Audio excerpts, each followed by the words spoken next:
with you. Y'all need to read between the lines right there. Thus is the reading of this morning's text of Scripture. And because of this section of God's Word that is profoundly important to all of us who intend on being successful, on being faithful, while we work through the trials and the tribulations that come our way. I want to talk about the subject, devotion to God illuminates our gifts and our abilities. Devotion to God illuminates our gifts and our abilities.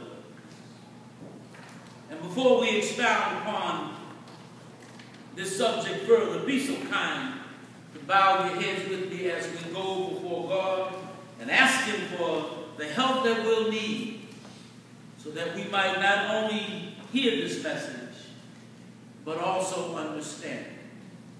Pray with me, please. Our Father in heaven, we bow our heads and we humble our hearts in your awesome presence. We give you all of the praise and all of the glory and all of the honor that you so rightly deserve. We thank you so much for being our God. And we pray today, dear God, that you will strengthen our minds and our hearts, that you will grant us deeper devotion and conviction as we study your word on today. Father, we pray that you'll be with your manservant, that you will help him that he might bring forth these things that he has studied in your word, and help him, Father, to do so in a manner that is pleasing and acceptable in your holy and divine sight. It is in the name of Jesus that we do ask and pray. And all those who agreed said, amen. Amen.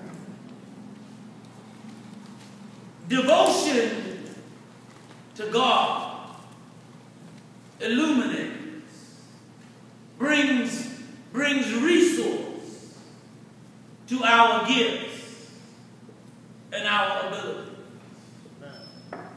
Over the past couple of months, we've been talking about the body of Christ using our gifts and our abilities for the expanding, for the development of God's kingdom, so that the mission that Jesus has given to the church will be carried out by faithful people.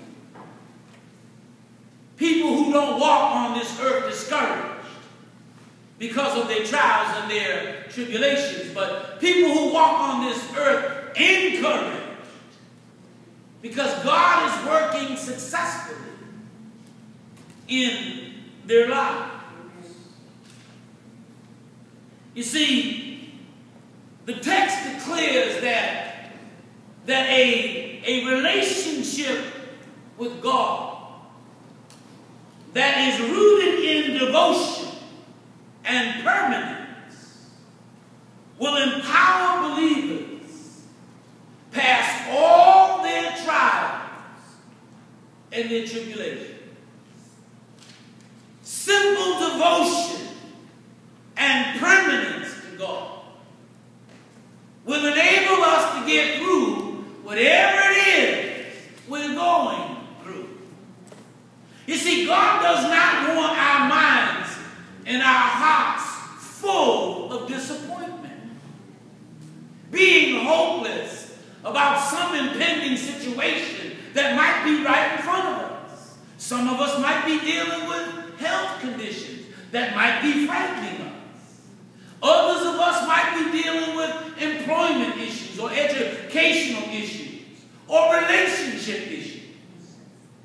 And if our mind is full of doubt and perhaps hopelessness, it will transcend our day. It will dominate our week. It will take control of our month. It may disappoint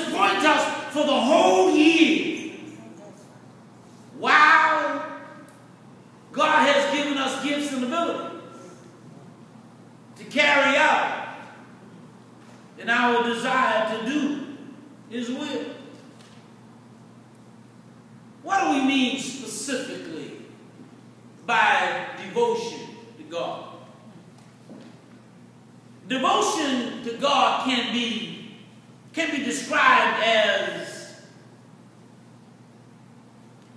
unrivaled resilience, only to suggest that we have determined that we are not going to let anything permanently discourage us. Regardless of what it is, a good God, a loving God, who remedied our ultimate problem with His Son on the cross, can help us to bounce back. He is always there to lift us up, to inspire us, to move us on. If we just stay devoted to Him and give Him a little time, He will show you what He is going to do in the situation that is challenging us.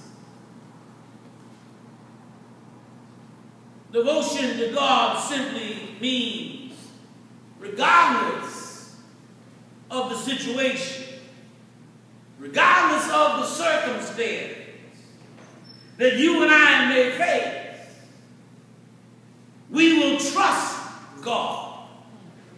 We will remain confident in God because we know who He is. You cannot allow doubt to seep into your psyche when you know who God is.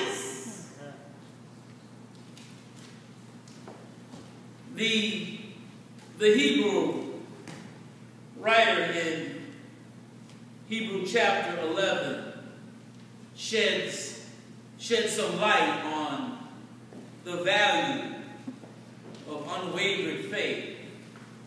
He says, now faith is the assurance of things hoped for.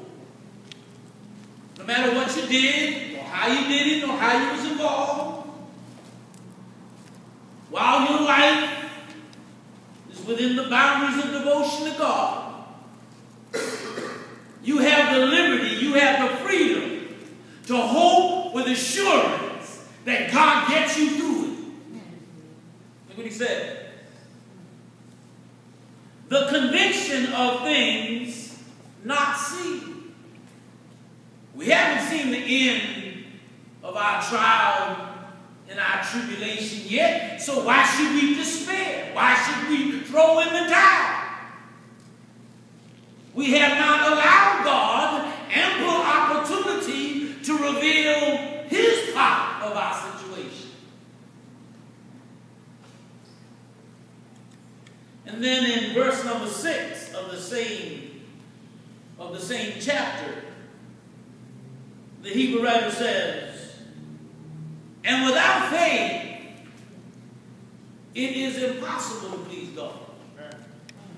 So my devotion to God is not only inundated full of trust and confidence, it is also a desire to please God. And without faith, it is impossible to please Him.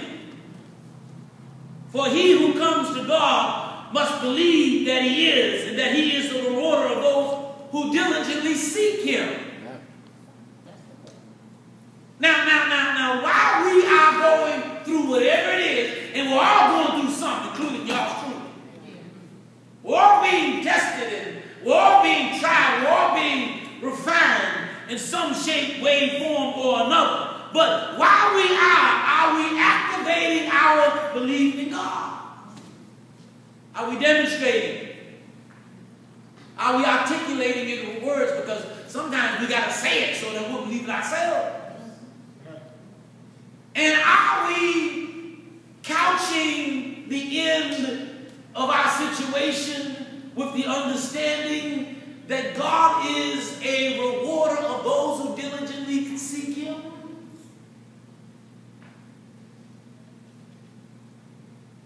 I got a reward coming at at the end of this mess. Hello? God has given me his word that while I act on faith, in spite of the fact that I can't see the end, he says I have a reward for you. You see, the basis of our hour, the basis of our week, the basis of our month, the basis of our year should be seeking the reward of God. Not couching ourselves in despair that makes us walk around the world. And when some religionist comes up to us, tell us it looks like you need Jesus, when we already supposed to have him. I ought to say amen.